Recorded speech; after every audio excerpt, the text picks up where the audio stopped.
오늘은 어떠한 분인가 라는 말씀의 제목을 가지고 함께 은혜를 나누고자 합니다. 여러분들에게 예수님이란 어떠한 분이실까요? 한번 생각해 보시죠. 만약 믿지 않는 가족이나 지인들이 여러분들에게 너가 믿는 예수님은 어떠한 분이냐고 만약에 묻는다면 여러분들은 예수님에 대하여 어떻게 정의하시겠습니까? 아마도 이러한 질문을 받게 되면 우리는 각자 받은 은혜에 따라 또는 경험에 따라 예수님에 대하여 정의하고 설명할 것입니다. 누군가는 예수님을 왕으로, 또 누군가는 예수님을 아버지로, 또 누군가는 예수님을 가장 귀한 나의 친구라고 고백할 것입니다. 우리가 잘 아는 것처럼 예수님과 함께 했던 제자들도 예수님으로부터 오늘과 같은 질문을 받습니다. 마태복음 16장 15절에 이르시되 너희는 나를 누구라 하느냐. 그랬을 때 사도 베드로는 아주 멋진 말을 합니다. 주는 그리스도시요 살아계신 하나님의 아들이십니다 라고 베드로는 고백하죠. 그렇다면 여러분들에게 묻고 싶습니다. 저와 여러분들이 믿음으로 고백하고 또 정의하고 있는 예수님, 여러분들은 삶에서 그 예수님과 친밀하게 교제하며 살아가고 계십니까? 친구와의 관계는 같이 놀며 고민도 함께 나누고 때로는 서로가 상담을 해주는 관계가 친구의 관계입니다. 그리고 부모와의 관계는 나의 필요를 이야기도 하고 때로는 훈육을 받기도 하며 사랑과 신뢰를 바탕으로 함께 살아가는 관계가 부모의 관계입니다. 또한 왕과 종의 관계는 왕이 종에게 무언가 말을 하면 종은 그 말을 듣고 즉각적으로 순종하고 행하는 사람이 왕과 종의 관계입니다. 이렇듯 여러분들은 여러분과 예수님과의 관계에 대한 정의의 내용 그대로 삶에서 예수님과 교제하며 살아가고 계십니까? 오늘 본문 요한복음에는 예수님의 7가지 표적이 나타납니다. 물이 변하여 포도주가 되는 표적, 왕의 신하를 살리시는 표적, 그리고 38년 된 병자를 고치는 표적, 오병이 어기죠.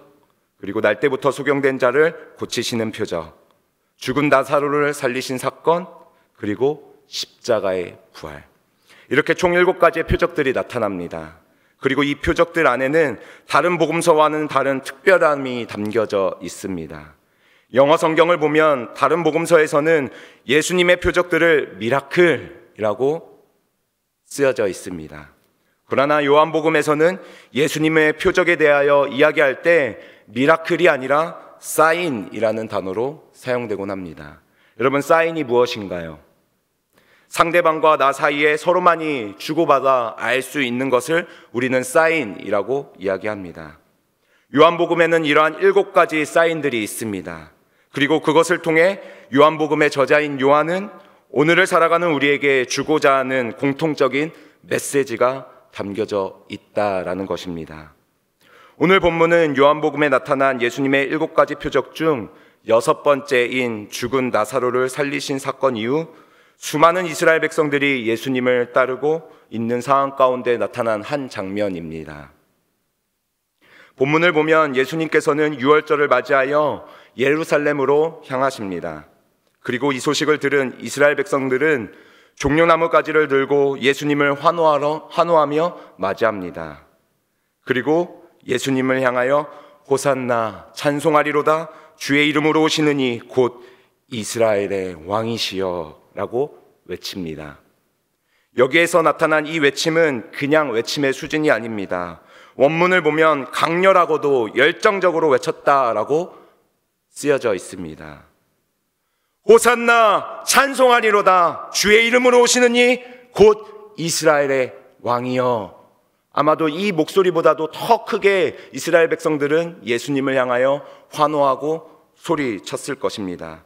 마치 연예인을 보고 우리 청소년들이 오빠 하고 이야기하는 것처럼 그만큼 큰 소리로 예수님을 환호했을 것입니다. 오늘로 따지면 마치 여러분들이 방금 전 목놓아 간절하게 예수님을 찬양하고 기도했듯이 이스라엘 백성들은 예수님을 향하여 목놓아 환영했을 것입니다. 여러분, 종려나무 가지는 이스라엘의 승리를 상징합니다. 그리고 그들이 외쳤던 호산나라는 의미는 지금 구원하소서, 하나님을 찬양하라 라고도 우리는 이해할 수 있지만, 사실 예수님 시대에는 백성들의 기쁨이나 환영의 외침으로 사용되곤 하였습니다.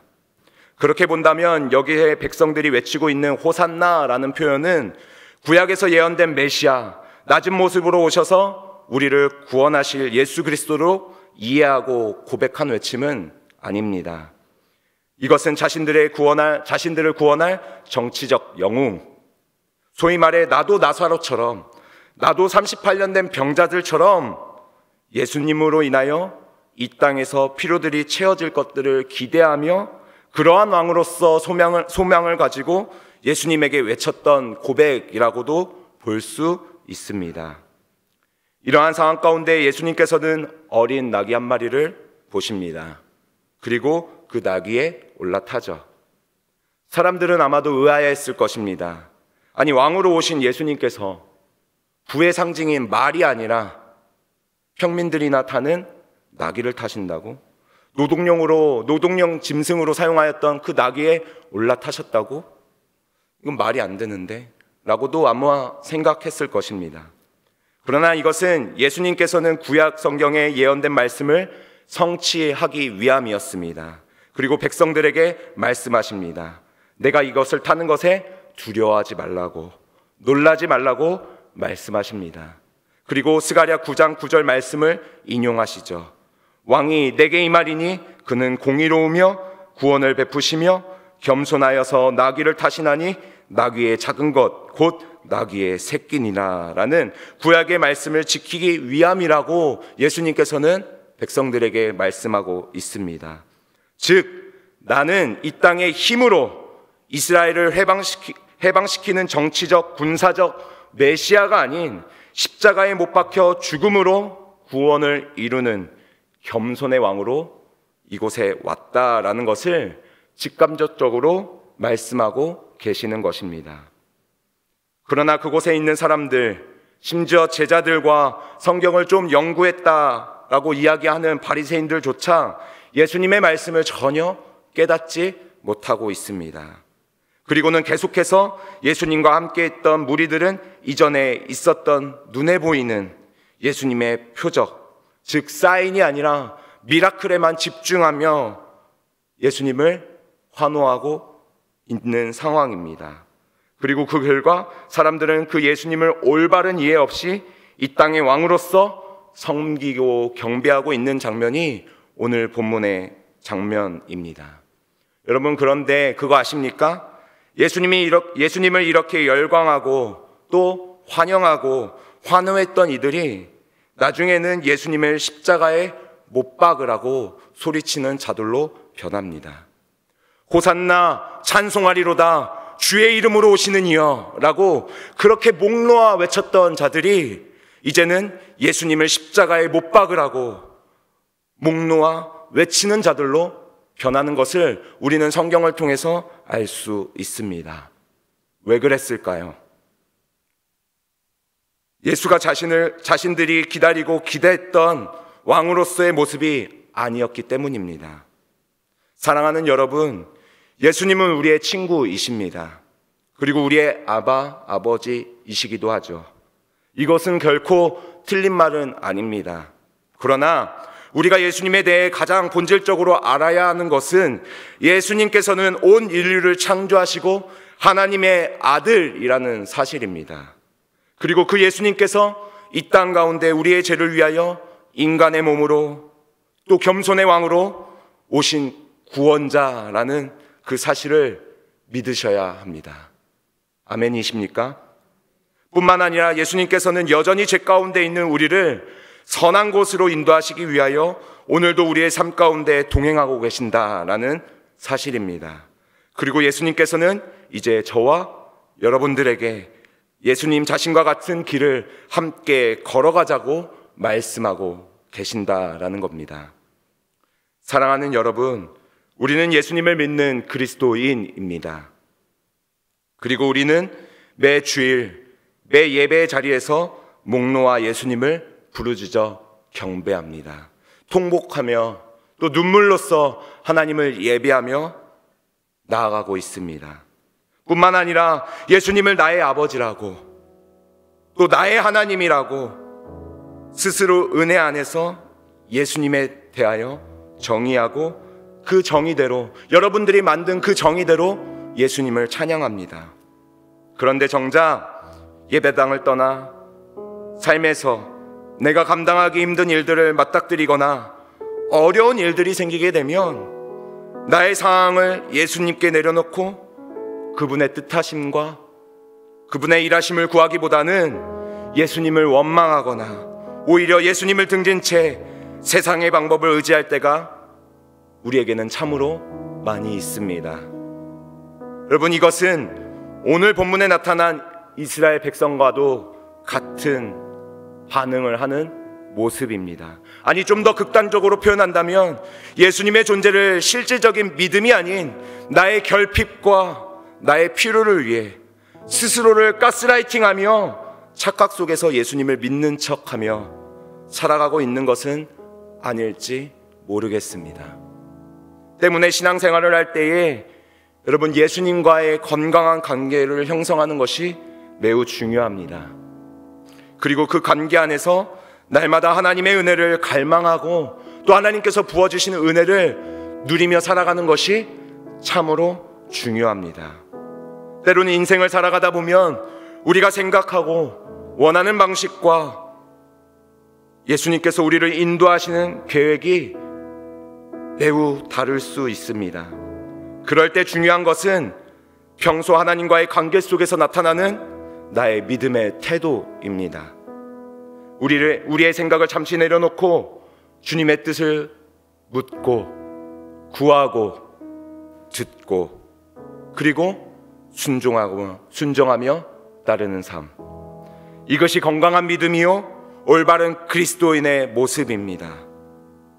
그것이 비록 좁고 어두운 강야와 같은 길이라 할지라도 우리의 구원자 되시고 선한 목자 되신 예수님을 신뢰하며 나아간다면 우리는 어디서든지 예수님의 선하심과 그 신실하심을 그리고 그 참된 평안함을 누릴 수 있게 될 것입니다. 때문에 이것을 할 수 있는 가장 기본적이고도 핵심적인 것은 하나님과의 관계입니다. 여러분, 사랑하는 성도 여러분, 여러분들은 현재 하나님과의 관계는 어떠하십니까? 오늘 예배 가운데 하나님 앞에 뜨겁게 부르짖고 찬양하고 이 자리에 모이셨는데 그 가운데 하나님 앞에 기도하기 앞서서 여러분들은 현재 하나님과의 관계의 상태는 어떠하십니까?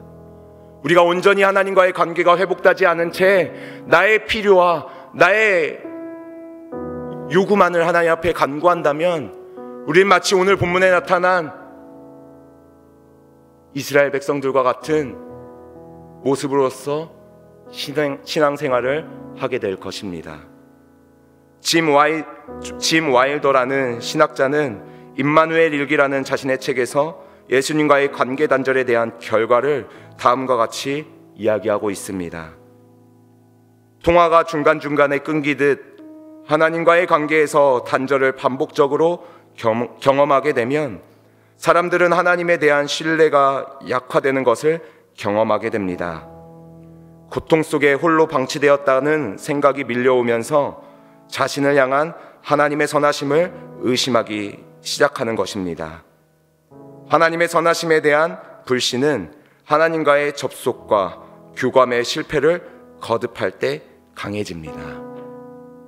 여러분, 우리가 하나님과의 관계가 온전하지 않은 채 계속해서 내가 나의 요구만을 하나님 앞에 기도한다면 그리고 나의 방식대로 하나님으로부터 응답되지 않는다라고 생각이 된다면 지금은 괜찮다 할지라도 그것이 쌓이게 되면 나도 모르는 사이에 정말 하나님은 살아계시는가? 내가 여태까지 하나님을 믿는다라고 신앙생활하면서 살아왔는데 정말 하나님이 살아계시는가? 내가 이렇게 기도했는데 왜 하나님은 나에게 응답하시지 않지?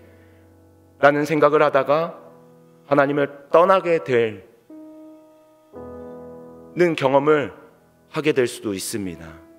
여러분, 우리가 먼저 우리의 것을 구하기보다도 먼저 그의 나라와 그의 의를 구하시기를 간절히 소망합니다. 그래서 나는 현재 하나님과의 관계는 어떠한지, 그 관계가 온전하게 이루어지고 있는지, 그것들을 먼저 점검하시고 그것들을 먼저 회복하신 후에 나의 필요와 내가 하나님 앞에 구할 것들을 간절히 구하기를 간절히 소망합니다. 사랑하는 성도 여러분, 여러분들은 현재 예수님을 어떠한 분이라고 생각하고 계십니까? 그리고 그 예수님과 건강한 관계를 매일매일 가지며 살아가고 계십니까? 만약 우리 안에 하나님과 건강한 관계 속에서 나오는 올바른 하나님에 대한 정의가 없다면 우리는 오늘 본문에 나타난 인물들과 동일하게 될 것입니다. 바라기는 우리 삶 속에서 하나님과의 건강한 관계를 형성을 통해 건강한 신앙생활을 가질 수 있기를 간절히 소망합니다.